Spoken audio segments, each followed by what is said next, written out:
आझाद मैदानावर सकल नाभिक समाजाच्या आंदोलनाची दिशा ठरल्यापासून समाजात एक आशा पल्लवित झाली होती। संघटना गटतट यांनी वैतागलेल्या समाज बांधवांनी सकल नाभिक समाज ही संकल्पना उचलून धरली। किरण भांगे यांच्या पुढाकाराने केश शिल्पी महामंडळ कार्यान्वित करण्याच्या मागणीसाठी पुकारण्यात आलेल्या सकल नाभिक समाजाच्या एक दिवसीय धरणे आंदोलनाला समाजातील सर्व स्तरातील बांधवांनी पाठिंबा देत मोठ्या संख्येने आपला सहभाग नोंदवला।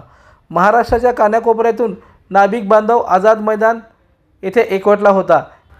या कार्यक्रमामध्ये राष्ट्रीय अध्यक्ष भगवानराव बिडवे, प्रदेशचे ज्येष्ठ नेते दत्ता अनारसे, शाहीरराव झुंजार, सुधीर गाडेकर, ज्ञानेश्वर काळे, भारतभाऊ क्षीरसागर, अभयकुमार कांती यांच्यासह अनेक नेते सहभागी झाले होते।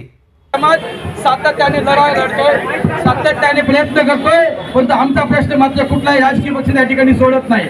निवडणुकीचे राजकारण हे सातत्याने डोळ्यावर ठेवलं पाहिजे। आजचं आंदोलन सुद्धा निवडणुका डोळ्यासमोर ठेवून त्या ठिकाणी विरोध करण्याच्या दृष्टिकोनातून आम्ही ते त्या ठिकाणी घेतलाय। परंतु गतकाळामध्ये ज्यावेळेस पृथ्वीराज चव्हाण होते त्यावेळेस हे 7,000 लोक होते आज, परंतु सेनाचं मैदान गच्च भरलं होतं। त्या ठिकाणी 2 लाख नाभिक समाज 2011 साली आला होता आणि त्यावेळेस सुद्धा आमचा प्रश्न केवळ बोलवलं, माणिकराव ठाकरे त्या ठिकाणी आले, बाकीचे लोक आले आणि मला केवळ बोलवलं आणि तोंडाला पानं घुसले असे अनुभव गत काळामध्ये सातत्याने आमच्याकडे आहेत। आणि म्हणून आपण आलात भगवान बिडवे आणि गत काळामध्ये सुद्धा हेच अनुभव सातत्याने या समाजाच्या पदरी पडले।